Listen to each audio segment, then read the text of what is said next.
Notepad अध्याय के अंतर्गत ही अब हम सीखने वाले हैं फाइंड तथा रिप्लेस फंक्शन का उपयोग, डेट एंड टाइम फंक्शन का उपयोग, फॉन्ट और फॉन्ट साइज फंक्शन का उपयोग। हमारे सामने नोटपैड विंडो खुली हुई है और उसमें कोई मैटर टाइप किया हुआ है।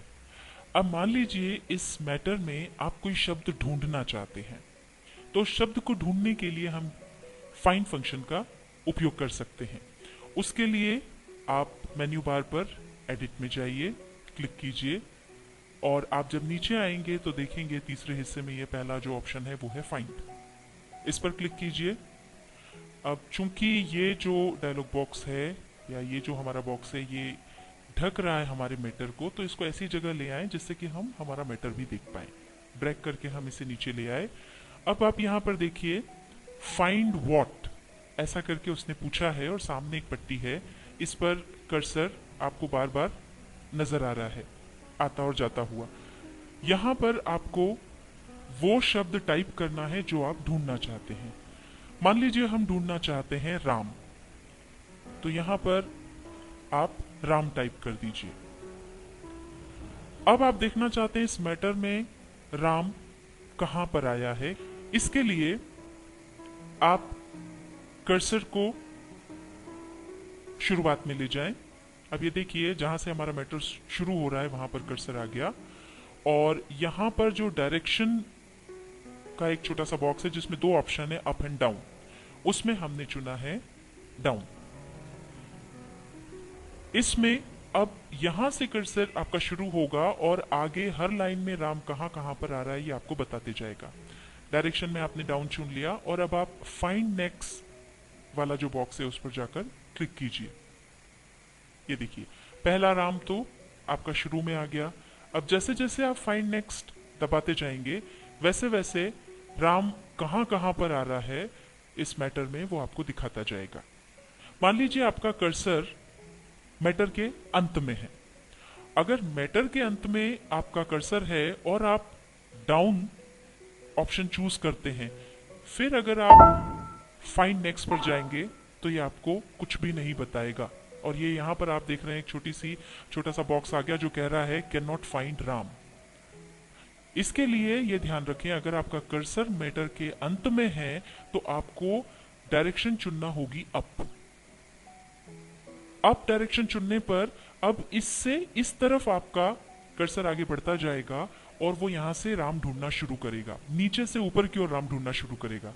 अब आप फाइंड नेक्स्ट ऑप्शन जैसे ही चुनते हैं, ये देखिए उसने नीचे से राम ढूंढना शुरू किया और आप फाइंड नेक्स्ट दबाते जाइए और वो आपको हर लाइन में कहां कहां राम आ रहा है ये बताते जाएगा। और इस तरह से पूरा ऊपर तक आखिरी लाइन तक राम कहां है ये आप ढूंढ सकते हैं।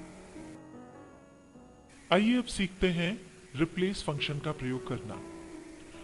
हमारे पास हमारे सामने ये मैटर है और इस मैटर में अगर हम किसी शब्द को बदल कर उसकी जगह पर दूसरा शब्द चाहते हैं तो हम इस फंक्शन का प्रयोग कर सकते हैं।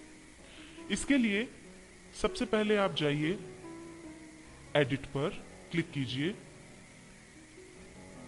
यहां पर है हमारा रिप्लेस फंक्शन, इसे क्लिक कीजिए। यह हमारे सामने रिप्लेस की विंडो आ गई। इसे आप ड्रैग करके नीचे ले आइए ताकि आप टेक्स्ट को अच्छी तरह से देख सकें। यहां पर सबसे पहले आपके लिए जो ऑप्शन है एक पट्टी खाली है फाइंड व्हाट। इस मैटर में से कौन सा शब्द आप बदलना चाहते हैं उसे आपको यहां पर लिखना है। मान लीजिए इसमें से पेंसिल शब्द हमारा गलत लिखा गया है, उसकी जगह हमको पेन चाहिए, तो सबसे पहले यहां पर टाइप करें पेंसिल। पेंसिल हमने टाइप कर दिया। अब इसके नीचे जो पट्टी है वो ऑप्शन है रिप्लेस विद। यहां पर आपको वो शब्द लिखना है जिससे कि आप इस वर्ड को रिप्लेस करना चाहते हैं। पेंसिल की जगह जो शब्द आपको चाहिए वो आपको यहां लिखना है। उसके लिए पहले आप यहां क्लिक करें ताकि आपका कर्सर यहां आ जाए और अब यहां पर हम टाइप कर देंगे पेन। अब इससे पहले कि हम देखें कि कहां कहां पर पेंसिल है और कहां हमें उसको पेन करने की जरूरत है, एक बात ध्यान रखें कि आपका कर्सर मैटर की शुरुआत में होना चाहिए। अगर आपका कर्सर वहां नहीं है तो ये आपको वो शब्द ढूंढ के नहीं देगा। तो सबसे पहले आप यहाँ क्लिक करें और ये कर्सर हमारा यहाँ पर आ गया। मान लीजिए कि कुछ जगह पर आपको पेंसिल शब्द को बदल कर पेन करना है, तो आप देख लीजिए पेंसिल कहाँ पर आ रहा है। ये जैसे ही आपने फाइंड नेक्स्ट किया, ये देखा आपने कि पेंसिल, पहला जो पेंसिल वर्ड है वो यहाँ पर है। मान लीजिए आपको इसको चेंज नहीं करना है, फिर से आप फाइंड नेक्स्ट को क्लिक कीजिए। ये वाला पेंसिल आपको चेंज करना है और उसकी जगह आप पेन वर्ड चाहते हैं, तो नीचे आइए, रिप्लेस ऑप्शन आपके सामने है, आप इसको क्लिक कर दीजिए और ये देखिए यहां पर जो पेंसिल था वो चेंज होकर के पेन हो गया है। अगला पेंसिल यहां पर है, आप इसे भी चेंज नहीं करना चाहते, फिर कहां पर आ रहा है पेंसिल, इसके लिए वापस फाइंड नेक्स्ट पर जाइए, क्लिक कीजिए, अगला पेंसिल ये है। इसे आप अगर बदलना चाहते हैं तो फिर आप रिप्लेस पर जाइए और क्लिक कर दीजिए, ये यहां पर फिर पेन हो गया।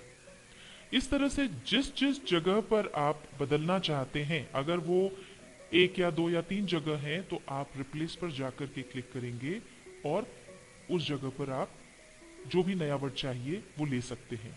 पर मान लीजिए जितनी भी जगह इस मैटर में पेंसिल आ रहा है उस सबको बदलकर आप पेन करना चाहते हैं, तो ऑप्शन है रिप्लेस ऑल। जैसे ही आप रिप्लेस ऑल ऑप्शन चुनेंगे और इस पर क्लिक करेंगे, वैसे ही आप देखेंगे जितनी भी जगह पर पेंसिल था वो इस मैटर में पूरी जगह पर अब पेन हो गया है। तो अभी हमने सीखा फाइंड और रिप्लेस फंक्शन का उपयोग।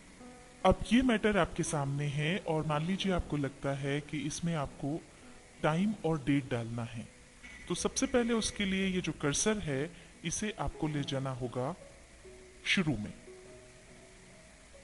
यहां पर आपने कर्सर रखा और चूंकि इस कर्सर को हम यहां इसलिए ले गए हैं क्योंकि यहां हम थोड़ी जगह बनाना चाहते हैं टाइम और डेट डालने के लिए। कर्सर को हमारे पूरे मैटर की शुरुआत में रखने के बाद आप अपने कीबोर्ड पर एंटर की को दबाएं। ये देखिए जगह आ गई। अगर आपको लग रहा है कि आपको थोड़े और ज्यादा स्पेस की जरूरत है तो आप एक बार और एंटर की को दबा दें। ये देखिए ये इतनी जगह आपके लिए बन गई है कि आप यहाँ पर टाइम और डेट डाल सकें। अब आपको इस कर्सर को ऊपर लाना होगा क्योंकि जहां पर भी ये कर्सर होगा वहीं से आपका टाइम और डेट आएगा। तो हमने ये यहाँ पर जहां पर हमको टाइम और डेट लिखना है वहां पर पॉइंटर रखकर क्लिक किया और ये हमारे सामने कर्सर ऊपर आ गया। अब टाइम और डेट डालने के लिए एडिट में जाइए, क्लिक कीजिए, सबसे नीचे टाइम और डेट का ऑप्शन है, यहां क्लिक कीजिए और जो भी टाइम और डेट आपके कंप्यूटर सिस्टम में सेव्ड होगा वो यहां पर आ जाएगा। अब हमने इस फाइल में जो हमारा मैटर टाइप्ड था उस पे डेट और टाइम भी डाल दिया है और आइए नोटपैड में अब हम सीखते हैं जो हमारा मैटर है उसका फॉन्ट और फॉन्ट साइज बदलना। ये जिस तरीके से ये अक्षर लिखे हुए हैं ये हमारे फॉन्ट है। दरअसल आपका कंप्यूटर आपको सुविधा देता है बहुत सारे फॉन्ट्स की, अलग अलग तरह के अक्षर ये हो सकते हैं, जो भी आप चुनना चाहें उसमें से चुन सकते हैं। किस तरह से फॉन्ट बदला जाए और किस तरह से इन अक्षरों का आकार बदला जाए ये हम देखते हैं। इसके लिए सबसे पहले जाएं फॉर्मेट पर, क्लिक करें। अब आप यहां देखेंगे नीचे की तरफ एक ऑप्शन है फॉन्ट, इस पर क्लिक करें। एक विंडो खुल गई है फॉन्ट की। ये हमारे टेक्स्ट को ढक रही है इसलिए हम इसे नीचे ले आएंगे। अब इसमें तीन अलग अलग भाग हैं। सबसे पहला जो है वो है फॉन्ट्स का। जो फॉन्ट हमारे इस मैटर को टाइप करने में हमने यूज किया है, जिस तरह के अक्षर ये आपको दिख रहे हैं, इसको कहते हैं टाइम्स न्यू रोमन। और जो भी आप फॉन्ट यूज करेंगे या चुनेंगे, कैसा वो आपको दिखने वाला है वो यहाँ इस सैंपल के लिए एक ये जो छोटा सा बॉक्स बना हुआ है उसके अंदर आपको दिख जाएगा। बड़ा अक्षर कैसा दिखेगा, छोटा अक्षर कैसा दिखेगा, ये दोनों आप यहाँ देख सकते हैं। मान लीजिए अब आप इसे बदलना चाहते हैं तो पहले यहाँ से इस लिस्ट से आप चुन लें कि कौन सी फॉन्ट आप चुनना चाहते हैं। सारी फॉन्ट आप देखने के लिए स्क्रॉल बार से आप इसे ऊपर या नीचे करके सारी लिस्ट को देख सकते हैं, या फिर दूसरा तरीका आपके पास है कि ये जो एरो बना हुआ है नीचे की तरफ, इस पर क्लिक करते जाएं। जैसे जैसे आप क्लिक करेंगे हर बार एक एक फॉन्ट आगे बढ़ता जाएगा।